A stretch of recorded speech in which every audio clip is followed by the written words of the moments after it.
ಕಾಂಗ್ರೆಸ್ ಪಕ್ಷದಲ್ಲಿ ಈಗ ಯತೀಂದ್ರ ಸಿದ್ದರಾಮಯ್ಯ ಅವರೇ ಹೈಕಮಾಂಡ್. ಕುಂದಾನಗರಿಯಲ್ಲಿ ಕಾಂಗ್ರೆಸ್ ಕುರ್ಚಿ ಫೈಟ್ ರಾದ್ಧಾಂತ ಅಷ್ಟಿಷ್ಟಲ್ಲ. ಸಿಎಂ ಸಿದ್ದರಾಮಯ್ಯ ಬಣ ವರ್ಸಸ್ ಡಿಸಿಎಂ ಡಿಕೆ ಶಿವಕುಮಾರ್ ಬಣ, ಅಲ್ಲೂ ಕೂಡ ಕಚ್ಚಾಡ್ತಿದ್ದಾರೆ. ಸ್ವಲ್ಪ ಸ್ಟ್ಯಾಂಡರ್ಡ್ ಲೆವೆಲ್ ಅಲ್ಲಿ ಕಚ್ಚಾಡ್ತಿದ್ದಾರೆ ಅಷ್ಟೇನೆ. ಬಣ ಬಡದಾಟಕ್ಕೆ ಕಿಚ್ಚು ಹಚ್ಚಿದೆ ಹೈಕಮಾಂಡ್ ಯತೀಂದ್ರ ಹೇಳಿಕೆ. 5 ವರ್ಷ ಸಿದ್ದರಾಮಯ್ಯ ಸಿಎಂ ಅಂತ MLC ಯತೀಂದ್ರ ಅವರು ಮಾತಾಡಿದ್ರು. ಹೇಳೋದನ್ನೆಲ್ಲ ಹೇಳಿದ್ದೀನಿ ಅಂತ ಯತೀಂದ್ರ ಮತ್ತೆ ಸಮರ್ಥನೆಯನ್ನ ಕೊಟ್ಕೊಂಡು, ನಂದೇನು ಸಮಸ್ಯೆ ಇಲ್ಲ, ನಾನು ಅವತ್ತು ಏನು ಹೇಳಿದ್ದೀನೋ ಇವತ್ತು ಅದನ್ನೇ ಹೇಳೋದು, ನನ್ನ ಮಾತಲ್ಲಿ ಯಾವುದೇ ರೀತಿಯಾದಂತಹ ಬದಲಾವಣೆ ಇಲ್ಲ ಅಂತ ಮಾತಾಡಿದ್ರು. ಸೊ ನಿನ್ನೆ ಏನು ಮಾತಾಡಿದ್ರು, ಇವತ್ತು ಏನು ಹೇಳಿದ್ರು ಕೇಳಿಸ್ಕೊಳ್ಳಿ. ಇವತ್ತು ಮತ್ತೆ ಹೇಳಿಕೆನ ಕೊಟ್ಟಿದ್ರೆ ನಾವು ಮೊದಲಿಂದನೂ ಅದನ್ನ ಹೇಳ್ತೀವಿ, ಅದ್ರೊಳಗೆ ಹೊಸದೇನಿಲ್ವಲ್ಲ. ನನಗೆ ಅನ್ಸೋದು ಆಸ್ ಆಫ್ ನಾವು ಯಾವುದೇ ಲೀಡರ್ಶಿಪ್ ಬದಲಾವಣೆ ಬಗ್ಗೆ ಇಲ್ಲ. ಸೊ ಹಾಗಾಗಿ ಅವ್ರು 5 ವರ್ಷ ಪೂರೈಸ್ತಾರೆ ಅನ್ನೋ ನಂಬಿಕೆ ಇದೆ ಅಂತ ಹೇಳಿ ಹೈಕಮಾಂಡ್ ಹಲವಾರು ವಿಷಯಗಳು ಕರೀತಾರೆ. ಸೊ ಹೋಗಿ ಮಾತಾಡ್ಕೊಂಡ್ ಬರ್ತಾರೆ, ಇರೋ ಇಲ್ಲಿ ಏನ್ ಪರಿಸ್ಥಿತಿ ಅದನ್ನ ತಿಳಿಸ್ತಾರೆ. ಕೂಡ ಇದೆ ಅದ್ರೊಳಗೆ ಇದಿಲ್ವಲ್ಲ, ಒಗ್ಗಟ್ಟಿದೆ ಒಗ್ಗಟ್ಟಂತೂ ಇದೆ. ಈಗ ಗೊಂದಲ ಇದೆ ಇತ್ತು. ಯಾಕೆ ಅಂತಂದ್ರೆ ಅವರು DCM ಅವ್ರು ಕೇಳಿದ್ರು, ತಾವು ಕೂಡ ಮುಖ್ಯಮಂತ್ರಿಗಳಾಗ್ಬೇಕು ಅಂತ ಹೇಳಿ.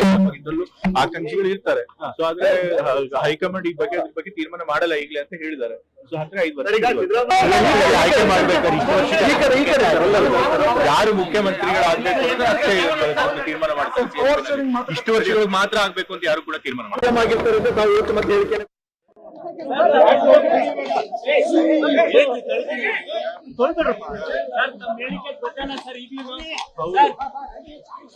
ಒಟ್ಟೆ ತಗೊಳ್ರಿ, ಯಾಕೆ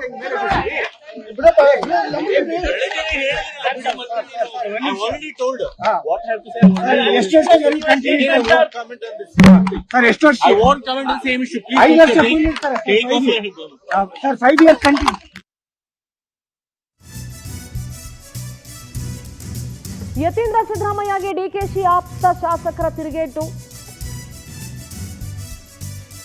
ಯತೀಂದ್ರ ಸಿದ್ದರಾಮಯ್ಯ ಹೈಕಮಾಂಡ್ ಆಗೋದು ಬೇಡ, ಬದಲಾವಣೆ ನಿರ್ಧಾರಕ್ಕೆ ಹೈಕಮಾಂಡ್ ಇದೆ ಅಂತ ಟಾಂಗ್ ಕೊಟ್ರು. ರೈಟ್, ಹೈಕಮಾಂಡ್ ಇರ್ಬೇಕಾದ್ರೆ ಯಾರು ಯತೀಂದ್ರ ಸಿದ್ದರಾಮಯ್ಯ ಮಾತಾಡೋದಕ್ಕೆ? ಶಾಸಕರು ಅವರ ಅಭಿಪ್ರಾಯ ವ್ಯಕ್ತಪಡಿಸೋದಕ್ಕೆ ಅವ್ರಿಗೆ ರೈಟ್ಸ್ ಇದೆ ಅಂತ ಅಂದ್ರೂ ಕೂಡ ಸದ್ಯದ ಪರಿಸ್ಥಿತಿಯಲ್ಲಿ ಯಾರು ಮಾತಾಡಬಾರ್ದು ಅಂತ ಹೈಕಮಾಂಡ್ 1000 ಸಲ ಹೇಳಿದ್ಮೇಲೆ ಬಾಯಿ ಮುಚ್ಕೊಂಡಿರ್ಬೇಕಾಗಿತ್ತು. ಯತೀಂದ್ರ ಹೇಳಿಕೆಗೆ ಡಿಕೆಶಿ ಆಪ್ತ ಶಾಸಕ ಇಕ್ಬಾಲ್ ಹುಸೇನ್ ವ್ಯಂಗ್ಯ ಮಾಡಿದ್ರು. ಕುರ್ಚಿ ಬಗ್ಗೆ ಮಾತಾಡಿದ ಬೇರೆ ಬೇರೆ ಶಾಸಕರಿಗೆ ನೋಟಿಸ್ ಕೊಟ್ಟಿದ್ದೀರಿ, ಯತೀಂದ್ರಗೆ ಕೆಪಿಸಿಸಿ ನೋಟಿಸ್ ಯಾಕಿಲ್ಲ ಅಂತ ಬೇಳೂರು ಗೋಪಾಲ್ ಕೃಷ್ಣ ಪ್ರಶ್ನೆ ಮಾಡಿದ್ರು. CLPಯಲ್ಲಿ ಇದನ್ನ ಪ್ರಸ್ತಾಪ ಮಾಡ್ತೀನಿ ಅಂತ ಕೂಡ ಹೇಳಿದ್ರು. ಕೇಳಿಸ್ಕೊಂಬೋಣ. ಅಲ್ಲ, ನಾನು ಹೇಳೋದು ತಪ್ಪು ನಿರ್ಧಾರಗಳನ್ನು ಬೇಡ, ಯಾರು ಮಾಡೋದು ಬೇಡ. ಯತೀಂದ್ರ ಅವ್ರು ಹಿಂದೆ ಕೊಟ್ಟಿದ್ದಕ್ಕೆ ನಾವು ಯಾವತ್ತೂ ಉತ್ತರ ಕೊಟ್ಟಿಲ್ಲ, ಈಗಲೂ ಕೊಡೋದಿಲ್ಲ. ಬಟ್ ಈ ಸಂದರ್ಭ ಏನು, ಅಸೆಂಬ್ಲಿ ನಡೆಯುತ್ತ ಸಂದರ್ಭದಲ್ಲಿ ಯಾರು ಈ ತರ ಹೇಳಿಕೆ ಕೊಡಕ್ ಹೋಗ್ಬೇಡಿ. ಇವತ್ತು CLP ಮೀಟಿಂಗ್ ನಾವು ಚರ್ಚೆ ಮಾಡ್ತೀವಿ. ಈ ತರ ಹೇಳಿಕೆ ಕೊಡೋವರಿಗೆ ಕೊಡಕ್ ಬಿಡಬೇಡಿ. ಯಾಕಂದ್ರೆ ಒಂದು ಪಕ್ಷದಲ್ಲಿ ಇವತ್ತು ನಡೀತಿರುವಂತ ಗೊಂದಲಗಳು ಮತ್ತೆ ವಿರೋಧ ಪಕ್ಷದವರಿಗೆ ಆಹಾರ ಆಗೋದು ಬೇಡ ಅನ್ನೋದು ನಾ ಹೇಳ್ತೀನಿ ಅಷ್ಟೇ. ಅಲ್ಲ, ನಾನು ಹೇಳೋದು ವರಿಷ್ಠರ ಸ್ಥಾನ ನೀವು ಯಾರು ತುಂಬಕ್ ಹೋಗ್ಬೇಡಿ. ವರಿಷ್ಠರದೇ ಆದಂತ ಒಂದು ಗೌರವ ಇದೆ. ವರಿಷ್ಠರು ತೀರ್ಮಾನ ತಗೊಳ್ತೀವಿ ಅಂತ ಹೇಳಿದ್ದಾರೆ. ವರಿಷ್ಠರ ಮಾತಿಗೆ ನಾವೆಲ್ಲರೂ ಬದ್ಧವಾಗಿರ್ಬೇಕಾಗ್ತದೆ. ಅವರು ವರಿಷ್ಠರ ಸ್ಥಾನ ತುಂಬೋದು ಬೇಡ, ವರಿಷ್ಠರು ಬೇರೆ ಇದ್ದಾರೆ. ಇದಕ್ಕೆ ತೀರ್ಮಾನ ಮಾಡುವಂತವ್ರು, ಇದಕ್ಕೆ ಸಲಹೆ ಕೊಡುವಂತವ್ರು, ಇದಕ್ಕೆ ತೀರ್ಮಾನ ಮಾಡುವಂತವ್ರು ಶಕ್ತಿಯುತವಾಗಿ ಇದ್ದಾರೆ. ಅದಕ್ಕೆ ಕಾಂಗ್ರೆಸ್ ಪಕ್ಷದ ಶಿಸ್ತಿದೆ. ವಿನಾಕಾರಣ ನನಗೇನೋ ಜ್ಞಾನೋದಯ ಆಗ್ತಾ ಇದೆ, ನನಗೇನು ಅನ್ನಿಸ್ತಾ ಇದೆ, ಇದು ಒಳ್ಳೇದಲ್ಲ, ಸಲ್ಲದ್ದಲ್ಲ. ಎಲ್ಲವೂ ವರಿಷ್ಠರ ಸ್ಥಾನ ನೀವು ಯಾರು ತುಂಬಕ್ ಹೋಗ್ಬೇಡಿ. ನಮ್ದು ಅಭಿಪ್ರಾಯದಲ್ಲಿ ತಪ್ಪೇನಿಲ್ಲ. ಅವರು ಕೂಡ ಈ ಸರ್ಕಾರ ಬರ್ಲಿಕ್ಕೆ ಹೋರಾಟ ಮಾಡಿದ್ರು. ಬಟ್ ನಾಳೆ ಮಾಡಿ ಅಂತ ಹೇಳಕ್ ಆಗಲ್ಲ ನಾವು. ಅದು high command will take the decision. But ಈಗ ನಾವು ಹೇಳಿ ಹೈಕಮಾಂಡ್ಗೆ ಮುಜುಗರ ಮಾಡ್ತಕ್ಕಂಥದ್ದು ಸೂಕ್ತ ಅಲ್ಲ. ಬಟ್ ಯತೀಂದ್ರ ಅವರು ಸರ್ ಯಾಕೆ ಈ ಸಂದರ್ಭದಲ್ಲಿ ಅಧಿವೇಶನ ಸಂದರ್ಭದಲ್ಲಿ ಈ ಮಾತು ಹೇಳಿದ್ರು ಅನ್ನೋದು ಪ್ರಶ್ನೆ. ಅವ್ರನ್ನೇ ನೀವು ಕೇಳ್ಬೇಕು ಯಾಕೆ ಹೇಳಿದ್ರು ಅಂತ. ಅದ್ರ ಅವಶ್ಯಕತೆ ಇರ್ಲಿಲ್ಲ. ಮತ್ತೆ ಮತ್ತೆ ಆ ಪ್ರಶ್ನೆ ಹೇಳ್ತದೆ ಅಂದ್ರೆ ಏನೋ ಬದಲಾವಣೆ ಆಯ್ತದೆ ಅಂತ ಅರ್ಥ ಬರ್ತದೆ. ಅದಕ್ಕೆ ಅವರು ಅದನ್ನ ಹೇಳ್ತಕ್ಕಂಥ ಅವಶ್ಯಕತೆ ಇರಲಿಲ್ಲ. ಅವ್ರನ್ನೇ ಕೇಳಿದ್ರು. ಖಂಡಿತ ಅದ್ರ ನಮ್ದು ಅಭಿಪ್ರಾಯದಲ್ಲಿ ತಪ್ಪೇನಿಲ್ಲ. ಅವರು ಕೂಡ ಈ ಸರ್ಕಾರ ಬರ್ಲಿಕ್ಕೆ ಹೆಂಗೋ ಬ್ರೇಕ್ಫಾಸ್ಟ್ ಮೀಟಿಂಗ್ ಮಾಡ್ಕೊಂಡು ಇವ್ರ ಮನೆಗೆ ಅವ್ರೋಗಿ ಇಡ್ಲಿ ಚಟ್ನಿ ತಿನ್ಕೊಂಡು, ಅವ್ರ ಮನೆಗೆ ಇವ್ರು ಬಂದು ನಾಟಿ ಕೋಳಿ ಸಾರು ತಿನ್ಕೊಂಡು ಹೆಂಗೋ ಪ್ಯಾಚಪ್ ಮಾಡ್ಕೊಂಡು ಇಬ್ರು ಜೊತೆಲಿದ್ದೀವಿ ಅಂತ ತೋರಿಸ್ಕೊಂಡಿದ್ರು. ಆದರೆ ಯತೀಂದ್ರ ಸಿದ್ದರಾಮಯ್ಯ ಅವರ ಸ್ಟೇಟ್ಮೆಂಟ್ ಆದ ಬಳಿಕ CM DCM ಮಧ್ಯೆ ಕೊಂಚ ಮಟ್ಟದ ಅಂತರ ಕಾಣಿಸ್ತಾ ಇತ್ತು. ಬೆಳಗಾವಿ ಸರ್ಕಿಟ್ ಹೌಸ್ನಲ್ಲಿ ಇದ್ರೂ ಕೂಡ ಪರಸ್ಪರ ಮಾತಾಡಲಿಲ್ಲ. ಬ್ರೇಕ್ಫಾಸ್ಟ್ ಮೀಟಿಂಗ್ ಬಳಿಕ ಉಭಯ ನಾಯಕರು ಒಗ್ಗಟ್ಟನ್ನ ಪ್ರದರ್ಶನ ಮಾಡಿದ್ರು. ಒಗ್ಗಟ್ಟಿನ ಜಪ ಮಾಡಿದ್ರು ಸಿದ್ದರಾಮಯ್ಯ ಹಾಗೆ ಡಿಕೆ ಶಿವಕುಮಾರ್. ಸಂಜೆ ಸಿಎಲ್ಪಿ ಸಭೆಯಲ್ಲಿ ಯತೀಂದ್ರ ಅವರ ಹೇಳಿಕೆ ಸ್ಫೋಟಗೊಳ್ಳಬಹುದು. ಲಂಗು ಲಗಾಮಿಲ್ಲದ ನಾಯಕರ ಬಣಬಡಿದಾಟಕ್ಕೆ ಕೊನೆನೇ ಇಲ್ವಾ? ಬೆಳಗಾವಿ ಅಧಿವೇಶನದ ದಿಕ್ಕು ತಪ್ಪಿಸ್ತಾ ಇದೆಯಾ ಕುರ್ಚಿ ಕದನ ಅನ್ನೋ ಪ್ರಶ್ನೆ ಉದ್ಭವ ಆಗ್ತಾ ಇದೆ. ಯಾವ ವಿಚಾರದ ಬಗ್ಗೆ ಚರ್ಚೆ ಮಾಡಲಿಕ್ಕೆ ಅಂತ ಅಲ್ಲಿಗೆ ಹೋದ್ರು? ಇಡೀ ಆಡಳಿತ ಯಂತ್ರವನ್ನೇ ಬೆಳಗಾವಿಗೆ ತಗೊಂಡು ಹೋಗಿದ್ದಾರೆ. ಸೊ ಯಾವ ವಿಚಾರಗಳು ಚರ್ಚೆ ಆಗ್ತಾ ಇದೆ?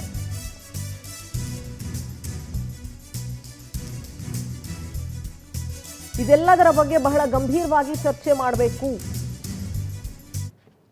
ಎಸ್, ಇದೇ ವಿಚಾರವಾಗಿ ಚರ್ಚೆ ಮಾಡೋದಕ್ಕೆ ನನ್ನ ಜೊತೆಗೆ ಹಿರಿಯ ಪತ್ರಕರ್ತರು ಬಸವರಾಜ್ ಇಟ್ನಾಳ್ ಸರ್ ಇದ್ದಾರೆ. ಸರ್ ನಮಸ್ತೆ, ಕಾರ್ಯಕ್ರಮಕ್ಕೆ ಸ್ವಾಗತ. ಕಾಂಗ್ರೆಸ್ ವಕ್ತಾರರು ನಂದನ್ ಕಶ್ಯಪ್ ಅವರು ಇದ್ದಾರೆ. ನಂದನ್ ಜಿ ನಮಸ್ತೆ, ಕಾರ್ಯಕ್ರಮಕ್ಕೆ ಸ್ವಾಗತ. ಬಿಜೆಪಿ ವಕ್ತಾರರು ಹಿರಿಯರು ಬಿ ಗಣೇಶ್ ಸರ್ ಇದ್ದಾರೆ. ಸರ್ ನಮಸ್ತೆ, ಕಾರ್ಯಕ್ರಮಕ್ಕೆ ಸ್ವಾಗತ ನಿಮಗೆ. ಮೊದಲನೇದಾಗಿ ನಾನು ಹಿರಿಯ ಪತ್ರಕರ್ತರ ಹತ್ರ ಒಂದು ರಿಯಾಕ್ಷನ್ ತೊಗೊಂಡ್ಬಿಡ್ತೀನಿ. ಸರ್, ನಿನ್ನೆಯಿಂದ ಅಧಿವೇಶನ ಆರಂಭ ಆಯಿತು. ನಿನ್ನೆ ಸಂತಾಪ ಸೂಚನೆ ಮಾಡೋದಕ್ಕೆ ಸೀಮಿತ ಆಯಿತು. ಅದಾದ ನಂತರ ಹೊರಗಡೆ ಆದಂಥ ಡೆವಲಪ್ಮೆಂಟ್ಗಳೆಲ್ಲವನ್ನು ನೀವು ಗಮನಿಸಿರ್ತೀರ. ರಾಜಣ್ಣ ಅವ್ರ ಸ್ಟೇಟ್ಮೆಂಟ್ ಇರ್ಬೋದು, ಯತೀಂದ್ರ ಸಿದ್ದರಾಮಯ್ಯ ಅವ್ರ ಸ್ಟೇಟ್ಮೆಂಟ್ ಇರ್ಬೋದು. ಇದು ಮೊದಲನೇ ಸಲ ಅಲ್ಲ ಯತೀಂದ್ರ ಸಿದ್ದರಾಮಯ್ಯ ಈ ರೀತಿಯಾದಂಥ ಸ್ಟೇಟ್ಮೆಂಟ್ ಕೊಡ್ತಾ ಇರೋದು. ನನಗೇನು ಅನ್ಸುತ್ತೆ ಅಂದರೆ, ಮುಖ್ಯಮಂತ್ರಿಗಳ ಮಗನಾಗಿ ಇನ್ನೂ ಜವಾಬ್ದಾರಿಯಿಂದ ಅವ್ರು ವರ್ತಿಸಬೇಕು ಅನ್ನೋದು ನನ್ನ ಒಂದು ಒಪಿನಿಯನ್. ಯಾಕಂದರೆ ಯಾವ ಪರಿಸ್ಥಿತಿಯಲ್ಲಿ ಪಕ್ಷ ಇದೆ, ಹೈಕಮಾಂಡ್ ಏನು ಹೇಳ್ತಿದ್ದಾರೆ, ಎಷ್ಟು ಸೂಕ್ಷ್ಮವಾಗಿದೆ, ಇಲ್ಲಿ ನಾವು ಏನು ವಿಚಾರವನ್ನು ಚರ್ಚೆ ಮಾಡೋದಕ್ಕೆ ಬಂದಿದ್ದೀವಿ ಮತ್ತು ಎಷ್ಟು ಸಮಸ್ಯೆಗಳಿದೆ. ನಾನು ಈ ವಿಚಾರಕ್ಕೆ ಇಂಥ ಸಂದರ್ಭದಲ್ಲಿ ಇಂಥ ರಿಯಾಕ್ಷನ್ ಕೊಟ್ಟರೆ ಇದು ನಮ್ಮ ಪಕ್ಷಕ್ಕೆ ಎಷ್ಟು ಮುಜುಗರ ಮಾಡಬಹುದು ಮತ್ತು ವಿಪಕ್ಷಕ್ಕೆ ಯಾವ ರೀತಿ ಅಸ್ತ್ರ ಆಗಬಹುದು. ಅಟ್ ದ ಸೇಮ್ ಟೈಮ್ ನನ್ನ ರಿಯಾಕ್ಷನ್ಗೆ ಡಿ.ಕೆ. ಶಿವಕುಮಾರ್ ಬಣದಿಂದಲೂ ಯಾವ ರೀತಿ ರಿಯಾಕ್ಷನ್ ಬರಬಹುದು ಇದಕ್ಕೆ ಅನ್ನುವಂಥ ಮಿನಿಮಮ್ ಸೆನ್ಸ್ ಅವ್ರಿಗೆ ಇರಬೇಕಿತ್ತು. ಬಿಕಾಸ್ ಡಾಕ್ಟರ್ ಕೂಡ ಹೌದು, ಅವ್ರೇನು ಅನ್ಎಜುಕೇಟೆಡ್ ಅಂತ ಏನಲ್ಲ, ಬಹಳ ಓದ್ಕೊಂಡಿದ್ದಾರೆ, ತಿಳ್ಕೊಂಡಿದ್ದಾರೆ. ಸೊ ಇದರಿಂದ ಈಗ ಒಂದಷ್ಟು ಡೆವಲಪ್ಮೆಂಟ್ಗಳು ಆಗ್ತಾ ಇದೆ. ಸರ್ ಏನು ಹೇಳ್ತೀರಿ? ನೀವು ಹೇಳಿದ ಎಲ್ಲ ರೀತಿಯ ಪರಿಜ್ಞಾನ ಕೂಡ ಯತೀಂದ್ರ ಸಿದ್ದರಾಮಯ್ಯ ಅವರಿಗೆ ಇರಬೇಕಾಗಿತ್ತು. ಅದೆಲ್ಲಕ್ಕಿಂತ ಮೀರಿದ ಇನ್ನೊಂದು ಪರಿಜ್ಞಾನ, ನಾನು ಈ ಥರದ ಬೇಕಾಬಿಟ್ಟಿ ಹೇಳಿಕೆಗಳನ್ನು ಕೊಟ್ಟರೆ ನನ್ನ ತಂದೆಗೆ ಏನು ಮುಜುಗರ ಆಗಬಲ್ಲದು, ರಾಜಕೀಯವಾಗಿ ಮಾಧ್ಯಮದಲ್ಲಿ ಹೈಕಮಾಂಡ್ ಮುಂದೆ ನಮ್ಮಪ್ಪನಿಗೆ ಯಾವ ರೀತಿಯ ಮುಜುಗರ ಆಗಬಲ್ಲದು, ಕನಿಷ್ಠ ಪಕ್ಷ ಅದಾದರೂ ಇರಬೇಕಲ್ವ. ಈಗ ಏನಾಗಿದೆ, ಈಗ ಅಲ್ಲ, ಸುಮಾರು ನಾವು ನೀವು ಮಾತಾಡ್ತಾ ವರ್ಷಗಳು ಕಳೆದು ಹೋಗಿದ್ವು. ಎಷ್ಟು ವರ್ಷ, ಯಾರು ಸಿ ಎಮು, ಏನು ಕತೆ ಎತ್ತ ಅಂಥೇಳಿ ಹೈಕಮಾಂಡ್ ಪದೇ ಹೇಳಿತು. ಖರ್ಗೆ ಅವರಂತೂ ತಾಕೀತು ಮಾಡಿದ್ರು. ಒಂದು ಸರ್ತಿ ಬೆಂಗಳೂರಿಗೆ ಬಂದಾಗ, ಒಂದು 6-7 ತಿಂಗಳ ಹಿಂದೆ ಬಂದಾಗ, ನೀವು ಯಾರೋ ಮಾತಾಡ್ಕೊಡ್ದು ಹೈಕಮಾಂಡ್ ಅಂತ ನಾವಿದ್ದೇವೆ, ಇಲ್ಲಿ ನಾವು ತೀರ್ಮಾನ ಮಾಡ್ತೀವಿ, ಸುಮ್ಮನೆ ಇರಿ ಅಂತೇಳಿ 2 ಬಣಗಳಿಗೂ ಹೇಳಿದ್ರು. ಆಮೇಲೆ ಮತ್ತೆ ಹೇಳಿಕೆಗಳು ಕೊಡ್ತಾರೆ. ಮತ್ತೆ ಪದೇ ಹೇಳಿಕೆ ಪ್ರತಿ ಹೇಳಿಕೆ ಇದೇನಾಗುತ್ತೆ ಅಂದರೆ, ಒಂದು ಜನರಿಗೆ ಏನು ಆಭಾಸ ಆಗುತ್ತೆ ಅಂದರೆ, ಈ ಯಾವ ಶಾಸಕರಿಗೂ ತಮ್ಮ ನಾಯಕಗಳ ಮೇಲೆ ಏನು ಶ್ರದ್ಧೆ, ಭಯ, ಭಕ್ತಿ ಎಂಥದ್ದು ಇಲ್ಲ, ಬದ್ಧತೆ ಇಲ್ಲ. ಕಾಂಗ್ರೆಸ್ಸಲ್ಲಿ ಶಿಸ್ತು ಅನ್ನೋದೊಂದು ದೂರದ ಮಾತು. ಅದ್ರ ಜೊತೆಗೇನೆ ಇವರು ಇದರ ಬಗ್ಗೆನೇ ಹೆಚ್ಚು ಮಹತ್ವ ಕೊಟ್ಟಂಗಿದೆ. ನಮ್ಮ ಜನರ ಆಗೋಗಳಿಗೆ, ಜನರ ನೋವುಗಳಿಗೆ ಇವರು ಜಾಸ್ತಿ ತಲೆ ಕೆಡಿಸ್ಕೊಂಡಂಗಿಲ್ಲ ಅನ್ನೋ ಸಂದೇಶನೂ ಹೋಗ್ತದೆ. ಈಗ ಬೆಳಗಾವಿ ಅಧಿವೇಶನ ಮಾಡ್ತಿರೋದು ಏನಕ್ಕೆ, ಯಾಕೆ ಮಾಡೋಕ್ಕಲ್ಲ ಶುರು ಮಾಡಿದ್ವಿ ನಾವು? ಅಲ್ಲಿ ಸುವರ್ಣ ವಿಧಾನಸೌಧ ಕಟ್ಟಿ ಪ್ರತಿ ಚಳಿಗಾಲದ ಅಧಿವೇಶನ ಅಲ್ಲಿ ಯಾಕೆ ಮಾಡ್ತಿದ್ದೀವಿ? ಅದು ಬೆಳಗಾವಿ ಜಿಲ್ಲೆಯನ್ನು ಅಲ್ಲಿ ಮಹಾರಾಷ್ಟ್ರ ಜೊತೆಲಿ ಒಂದು ಜಗಳ ಇದೆ. ಮಹಾರಾಷ್ಟ್ರ ಜಿಲ್ಲೆಯನ್ನು ಕೇಳ್ತಾ ಇದೆ, ಭಾಗಶಃ ಪೂರ್ತಿ ಆಗಲ್ಲ. ಮತ್ತು ಅಲ್ಲಿ ಗಡಿ ಭಾಗದಲ್ಲಿ ಈ ಥರದ ಯಾವುದೇ ಗಡಿ ಭಾಗದಲ್ಲಿ ಈ ಥರದ ಗಡಿ ವಿವಾದ ಇದ್ದಾಗ ಅಭಿವೃದ್ಧಿಗೆ ಕುಂಠಿತ ಆಗ್ತದೆ, ಇನ್ವೆಸ್ಟ್ಮೆಂಟ್ ಬರೋದಿಲ್ಲ. ಯಾಕಂದ್ರೆ ಪ್ರತಿದಿನ ಇದೇ ಕನ್ನಡ ಮರಾಠಿ ಬೀದಿ ಚಳವಳಿಗಳು ಆಗಿಬಿಟ್ರೆ ಇಂಡಸ್ಟ್ರಿ ನಿಲ್ಲೋದು ಹೇಗೆ? ಅದಕ್ಕೋಸ್ಕರ ಅದಕ್ಕೆ ಈ ಎಲ್ಲದಕ್ಕೂ ಒಂದು ಉತ್ತರವಾಗಿ, ಇದು ಕನ್ನಡದ ನೆಲ ಅಂತ ತೋರಿಸ್ಕೊಳ್ಳೋದಕ್ಕಾಗಿ ಮತ್ತು ಉತ್ತರ ಕರ್ನಾಟಕದ ಅಭಿವೃದ್ಧಿಯ ಕಾಳಜಿಗೋಸ್ಕರ ನಾವು ಇದೀವಿ ಅಂತ ತೋರಿಸ್ಕೊಳ್ಳೋದಕ್ಕಾಗಿ ಅಲ್ಲಿ ಮಾಡ್ತಿದ್ದೇವೆ ನಾವು. ಇಲ್ಲಿ ನಮ್ಮ ವಿಧಾನಸಭೆಯಲ್ಲಿ ಚರ್ಚೆ ಮಾಡಬಹುದಿತ್ತು, ಅಲ್ಲಿ ಯಾಕೆ ಮಾಡ್ತಿದ್ದೀವಿ ನಾವು? ಲೆಕ್ಕವಾಗಿ ನೋಡಿದ್ರೆ ಒಂದಷ್ಟು ಸಚಿವಾಲಯಗಳು ಅಲ್ಲಿಗೆ ಶಿಫ್ಟ್ ಆಗಬೇಕಾಗಿತ್ತು. ನಿಮ್ಗೆ ಗೊತ್ತಿಲ್ಲ ಅದು, ಈ ಅಧಿವೇಶನ ಮುಗಿದಾದ್ಮೇಲೆ ಅದು ಖಾಲಿ ಇರಲ್ಲ, ಆ ಬಿಲ್ಡಿಂಗ್ ಖಾಲಿ ಇರ್ತದೆ. ಸರ್ ಮೇಂಟೆನೆನ್ಸ್ 5 ಕೋಟಿ ಖರ್ಚು ಮಾಡಿ 5 ಕೋಟಿ ಖರ್ಚಿದ ಪಾಪ ಅಕ್ಕಪಕ್ಕ ಕೆಲವು ಹಳ್ಳಿಗಳಿದಾವಲ್ಲಿ, ಎಂತ ಬಸ್ತಿ ಅಂತ ನನಗೆ ಜ್ಞಾಪಕ ಬರ್ತಲ್ಲ, 3-4 ಹಳ್ಳಿಗಳಿದಾವೆ. ಆ ಹಳ್ಳಿಯ ಮಹಿಳೆಯರು, ರೈತ ಮಹಿಳೆಯರು ಅಲ್ಲಿ ತಂದು ತಮ್ಮ ಸಂಡಿಗೆ, ಹಪ್ಪಳ, ಜೋಳ ಒಣಗಿಸಕ್ಕೆ ಬರ್ತಾರೆ. ಅದನ್ನ ಅವ್ರ ಮೇಲೆ ಇವರು ಈಗ ಇದು ಮಾಡ್ತಾರೆ, ಪೊಲೀಸರು ಕ್ರಮ ತಗೊಳ್ತಾರೆ. ಅದಿರಲಿ, ಅಷ್ಟು ದೊಡ್ಡ ಇನ್ವೆಸ್ಟ್ಮೆಂಟ್ ಮಾಡಿದ ಮೇಲೆ ನಾವು ಅಲ್ಲಿ ಏನು ಮಾಡಬೇಕು ಅದು ಕೂಡ ಚರ್ಚೆ ಇಲ್ಲ. ಅದ್ರ ಜೊತೆಯಲ್ಲಿ ಈಗ ಮತ್ತೆ ಪದೇ ಕೇಳ್ತಾ ಇದ್ದಾರೆ, ಬೆಳಗಾವಿನ 3 ಜಿಲ್ಲೆಯನ್ನೇ ಮಾಡಿ ಅಂತೇಳಿ. ಬೆಳಗಾವಿ, ಚಿಕ್ಕೋಡಿ, ಗೋಕಾಕ ಅಂತ. ಆ 3 ಜಿಲ್ಲೆ ಮಾಡಬೇಕು ಅನ್ನೋ ಒಂದು ಪ್ರಸ್ತಾವನೆ ರಾಮಕೃಷ್ಣ ಹೆಗಡೆ ಅವ್ರ ಕಾಲದಲ್ಲೇ ಇತ್ತು. ಅದನ್ನು ಯಾಕೆ ಮಾಡಿಲ್ಲ, ಅದಕ್ಕೊಂದು ವಾದ ಇದೆ. ಯಾಕಂದ್ರೆ ಈಗ ದೊಡ್ಡ ಜಿಲ್ಲೆ ಆದ್ದರಿಂದ ಅಲ್ಲಿಂದ ಆ ಜಿಲ್ಲೆಯ ಜೊತೆಯಲ್ಲಿ ಮಹಾರಾಷ್ಟ್ರಕ್ಕೆ ಜಗಳ ಮಾಡೋದು ಕಷ್ಟ ಆಗುತ್ತೆ. ದೊಡ್ಡ ಜಿಲ್ಲೆ ಅದು, ಬೆಂಗಳೂರು ಬಿಟ್ಟರೆ 2nd ಬಿಗ್ಗೆಸ್ಟ್ ಡಿಸ್ಟ್ರಿಕ್ಟ್ ಅದು ಕರ್ನಾಟಕದಲ್ಲಿ. ಈಗ 3 ಚಿಕ್ಕ ಜಿಲ್ಲೆಗಳು ಮಾಡಿಬಿಟ್ರೆ ಆ ಜಿಲ್ಲಾ ರಾಜಕಾರಣದಲ್ಲಿ ಮಹಾರಾಷ್ಟ್ರ ಏಕೀಕರಣ ಸಮಿತಿ ರಾಜಕಾರಣ ಮಾಡೋದು ಸರಳ ಆಗ್ತದೆ. ಹೀಗಾಗಿ ದೊಡ್ಡದಾಗಿ ಉಳಿಸ್ಕೋಬೇಕಂತ ಉಳಿಸ್ಕೊಂಡಿದ್ದು ಅದನ್ನು. ಈಗೇನಾಗಿದೆ, ನಾನು ಜಿಲ್ಲಾ ಮುಖ್ಯಮಂತ್ರಿ ಆಗಬೇಕು, ನಾನು ಜಿಲ್ಲಾ ಉಸ್ತುವಾರಿ ಆಗಬೇಕು, ನೀವು ಜಿಲ್ಲಾ ಉಸ್ತುವಾರಿ ಆಗಬೇಕು ಅಂತೇಳಿ ಅಲ್ಲಿ 3 ಜನ ಸೇರಿಕೊಂಡು 3 ಜಿಲ್ಲೆ ಮಾಡೋಕೆ ಹೊಟ್ಟಿದ್ದಾರೆ. ಅದು ಇದಕ್ಕೆ ಪರಿಹಾರ ಅಲ್ಲ. ಅದಿರಲಿ, ಅದು ಇದೆಲ್ಲಕ್ಕೂ ಮೀರಿ ಇಲ್ಲಿ ಏನು ನಡೀತಾ ಇದೆ ಅಂದರೆ, ಈಗ ಹೇಳ್ತಾರಲ್ಲ, ನೀವು ಮೈಕ್ ಹಿಡಿತೀರಿ, ನೀವು ಪ್ರಶ್ನೆಗೆ ಉತ್ತರ ಕೊಡ್ತೀವಿ ಅಂತೇಳಿ. ಪತ್ರಕರ್ತರು ಕೇಳುವ ಪ್ರಶ್ನೆಗಳಿಗೆ ಮಾತ್ರ ಪತ್ರಕರ್ತರು ಜವಾಬ್ದಾರಿ ಇರ್ತಾರೆ. ಅವ್ರು ಬರೋ ಉತ್ತರಕ್ಕೆ ನಾವು ಜವಾಬ್ದಾರ ಅಲ್ಲ. ಉತ್ತರಕ್ಕೆ ನಾವ್ಯಾಕೆ ಜವಾಬ್ದಾರಿ ಆಗ್ತೀವಿ? ನೀವು ಹೇಳ್ಬೋದಲ್ಲ, ಇಲ್ಲ ಹೈಕಮಾಂಡ್ ಮುಂದಿದೆ, ನಾವು ಮಾತಾಡಲ್ಲಪ್ಪ, ಮೊನ್ನೆಲ್ಲ ಇಬ್ರು ಸವಾರ್ದಾಗ ನಾವು ಮಾತಾಡೋದು ಅಂತ ಹೇಳ್ಬೋದಲ್ಲ. ಕರ್ನಾಟಕದ ಬಗ್ಗೆ ಕೇಳಿ ಪ್ರಶ್ನೆ, ಅದ್ರ ಬಗ್ಗೆ ಉತ್ತರ ಕೊಡಿ. ಸದನ ನಡೀತಾ ಇದೆ, ಇಲ್ಲಿ ವಿಚಾರ ಮಾತಾಡಿ, ಜನರ ವಿಚಾರ ಮಾತಾಡಿ, ಕೇಳೋ ನಮ್ಗೆ ಹೇಳ್ಬೋದಲ್ಲ. ನಮಗೆ ಬುದ್ಧಿ ಹೇಳ್ರಿ ನೀವು, ಆ ಥರ ಬುದ್ಧಿ ಹೇಳಿ. ಇದೇ ಬೇರೆ ರೀತಿ ಪ್ರಶ್ನೆಗೆ ಹಿಂಗೆ ಹೇಳ್ತಾರ ಯತೀಂದ್ರ? ನಿಮ್ಮ ಯಾವುದು ಮೂಡ ಕೇಸ್ ಬಗ್ಗೆ ಪ್ರಶ್ನೆ ಕೇಳಿ ನಾಳೆ, ನೋವೇ ಹಿಂಗೆ ಹೇಳ್ತಾರ. ಅವಾಗ ಕೋರ್ಟ್ ಮುಂದಿದೆ, ಅಲ್ಲಿದೆ, ಇಲ್ಲಿದೆ ಅಂತ ಹೊತ್ತು ನುಣಿಸ್ಕೊಳ್ತಾರೆ. ಇದನ್ನ ನುಣಿಸ್ಕೊಳ್ಳೋದಿಲ್ಲ. Because he wants to make a statement, because he wants to provoke. ಇಲ್ಲಿ ಪ್ರಚೋದನೆ ಕೊಡಬೇಕಾಗಿದೆ, ಎದುರಾಳಿಗಳಿಗೂ ಪ್ರಚೋದನೆ ಮತ್ತು ಈ ಥರದೊಂದು ಉದ್ಯೋಗಕಾರಿ ಹೇಳಿಕೆ ಕೊಡಬೇಕಾಗಿದೆ. ಉದ್ದೇಶ ಕೊಡ್ಲಿಕ್ಕೆ ಇದು ಸಮಯನಾ? ಅಲ್ಲ, ಸಮಯ ಅಲ್ಲ, ಇದು ಕೌಂಟರ್ ಪ್ರೊಡಕ್ಟಿವ್. ಈಗ ಹೈಕಮಾಂಡ್ ಎಲ್ಲ ಹೇಳಿ ಇಬ್ಬರನ್ನು ಸೇರಿಸಿ ನೀವು ಬ್ರೇಕ್ಫಾಸ್ಟ್ ಮೀಟಿಂಗ್ ಮಾಡಿ ಒಂದು ಪ್ಯಾಚ್ ಅಪ್ ಮಾಡಿದ್ದೆ ಅಧಿವೇಶನಕ್ಕೆ ತೊಂದರೆ ಆಗಬಾರ್ದು ಅಂತ. ಈಗ ಮತ್ತೆ ಅದನ್ನೇ ಮಾಡ್ತಾ ಕೂತ್ಕೊಂಡ್ರೆ ಹೈಕಮಾಂಡ್ ಕೂಡ ನಾಳೆ ಇವ್ರನ್ನ ಗಂಭೀರ ತಗೊಳ್ಳೋದಿಲ್ಲ. ಯಾರನ್ನ ಈ ಥರ ಮಾತಾಡೋದು ಗಂಭೀರ ತಗೊಳ್ಳೋದಿಲ್ಲ. ಹೈಕಮಾಂಡ್ ಕೊನೆಗೆ ಹೇಳೋದು ಒಂದೇ ಒಂದು, ನಾವಿದ್ದಾಗ ಈ ಥರ ಮಾತುಕತೆ ಆಗಿದೆ ಅಥವಾ ಆಗಿಲ್ಲ, ಆಗಿದ್ರೆ ಆ ಮಾತುಕತೆ ಪ್ರಕಾರ ನಡ್ಕೊಳ್ಳಿ, ಇಲ್ದವರು ಯಾರ್ಯಾರು ಹೇಳಿ ಹೋಗ್ತಾರೆ ಹೋಗಿ. ಹೇಳಿಕೆ ಯಾಕೆ ಶಿಸ್ತು ಬಿಟ್ಟು ನೀವು ಹೇಳಿಕೆ ಕೊಡ್ತಾನೆ ಹೋಗೋದಾದರೆ, ಯಾವುದೇ ಪಕ್ಷದ ಶಿಸ್ತು ಮತ್ತು ಪಕ್ಷದ ಒಂದು ವೈಚಾರಿಕತೆಯನ್ನು ಗೌರವಿಸದೆ ಹೇಳಿಕೆ ಕೊಡೋದಾದರೆ ಪಕ್ಷದಲ್ಲಿ ಇದು ಉಪಯೋಗ ಏನೋ ಅಂತ ಹೇಳಬೇಕಾಗ್ತದೆ ಕೊನೆಗೆ ಒಂದಿನ ಹೈಕಮಾಂಡ್ ಕೂಡ. ಆ ದೀರ್ಘಕ್ಕೆ ಹೋಗಬಾರ್ದು ಒಂದು. ಇನ್ನೊಂದು, ಈಗ DK ಶಿವಕುಮಾರ್ಗೆ ಒಂದು ರೀತಿ ಸವಾಲನ್ನದೇ ಹೇಳಿದ್ರೆ ಹಾಕಿದ್ರೆ, ಈಗ ಯತೀಂದ್ರ ಇಷ್ಟು ಜನರಿಗೆ ನೋಟಿಸ್ ಕೊಟ್ರಿ ನೀವು, ರಾಜನಿಗೆ ಇತ್ಯಾದಿ ನೋಟಿಸ್ ಕೊಟ್ರಿ, ನನಗೆ ಕೊಟ್ಟು ನೋಡೋಣ ನೋಟಿಸ್ ಅಂತೇಳಿ. ಸರ್ ಯಾರ್ಯಾರಿಗೂ ನೋಟಿಸ್ ಕೊಡೋದಲ್ಲ ಸರ್, ಇವ್ರಿಗೆ ಯಾಕೆ ನೋಟಿಸ್ ಕೊಡ್ತೀವಿ? ಅದೇ ನನಗೆ ಕೊಟ್ಟು ನೋಡಿ ನೋಟಿಸ್ ಹೋಗಿದ್ರೆ. ಈಗ ನಾಳೆ ಈ CLP ಬಹುಶಃ CLP ಮೀಟಿಂಗ್ ಇದೇ ಚರ್ಚೆ ಆಗುತ್ತೆ. ಯಾಕೆ ಯತೀಂದ್ರಗೆ ನೋಟಿಸ್ ಕೊಡಬಾರ್ದು? ಈಗ DK ಸರಿ, ಚಂದ್ರರಾಜ್ ಹಟ್ಟಿಹೊಳಿ ಬರೆದಿದ್ದು ಅದು ಅವರ ಸ್ವಂತ ತಪ್ಪು ಅಂದ್ಕೊಳ್ಳಿ, ಅಥವಾ ಅವ್ರ ಬೇಕು ಅಂತಾನೆ ಬೇಕು ಅಂತ ಮಾಡಿದಂತ ಇಟ್ಕೊಳ್ಳಿ, ಅಥವಾ ಅದು ಅವರ ಟೀಮಿಂದ ಯಾರು ಮಾಡಿದಂತ ಅವ್ರು ಸರಿಪಡಿಸ್ಕೊಂಡ್ರಲ್ಲ. ಹೌದು, he admitted it is my mistake.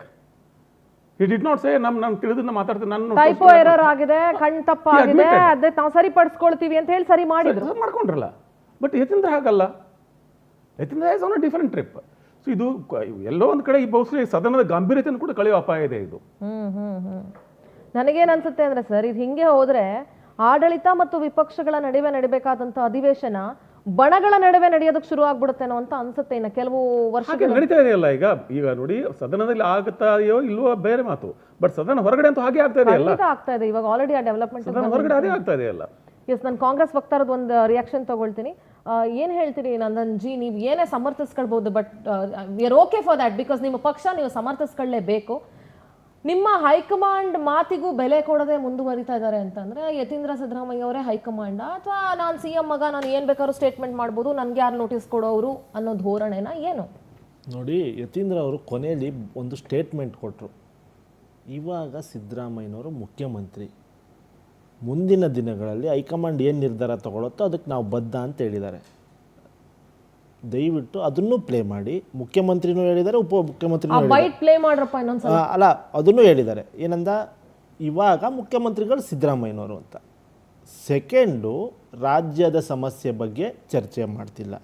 ಇವತ್ತು ಕೂಡ ಮುಖ್ಯಮಂತ್ರಿಗಳು, ಇಲಾಖೆಯ ಸಚಿವರು ಪ್ರಶ್ನೋತ್ತರ ಕಲಾಪಗಳಲ್ಲಿ ಒಂದು ಪ್ರಶ್ನೆಗಳಿಗೆ ಉತ್ತರ ಕೊಟ್ಟಿದ್ದಾರೆ. ಎಲ್ಲ ಮಂತ್ರಿಗಳು ಉತ್ತರ ಕೊಟ್ಟಿದ್ದಾರೆ. ನನಗೆ ಇವಾಗ ಒಂದು 2-3 ಎಕ್ಸಾಂಪಲ್ ಕೊಟ್ಬಿಡ್ತೀನಿ ನಾನು ನಿಮಗೆ.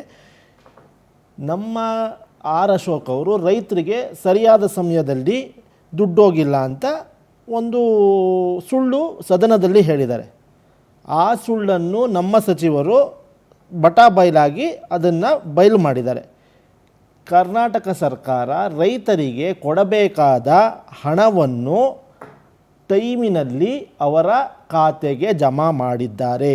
2023-24ರಲ್ಲಿ ಕಾಂಗ್ರೆಸ್ ಸರ್ಕಾರ 38 ಲಕ್ಷ ರೈತರಿಗೆ 4,300 ಕೋಟಿ ಪರಿಹಾರ ನೀಡಿದೆ. ರಾಜ್ಯದ ಇತಿಹಾಸದಲ್ಲಿ ಇದೇ ಮೊದಲು. ಈ ಅದು ಈಗ ಅಲ್ಲ, ಒಂದ್ ನಿಮಿಷ ನೀವು ಹೇಳ್ತೀರಿ ಅಲ್ಲ ನೋಡಿ, ಅಶೋಕ್ ಅವರ ಸುಳ್ಳನ್ನ ನಿಮ್ಮ ಪಕ್ಷದಲ್ಲಿ ನಿಮ್ಮ ಸಚಿವರು ಬಟಾಬಯಲು ಮಾಡಿದ್ರು. ಹೌದು ಆಯ್ತಾ? ಸೆಕೆಂಡ್ ನೀವೇನ್ ಹೇಳಿದ್ರಿ? ಒಂದ್ ನಿಮಿಷ ನಿಮ್ಮ ಸಿಂಧೂರ್ ಅವ್ರ ಒಂದ್ ನಿಮಿಷ ನೀವು ಮಾತಾಡಿ, ನಮ್ಮೆಲ್ಲ ಪ್ರಶ್ನೆ ಉತ್ತರ ಕೊಡ್ತೀನಿ. Okay, all right.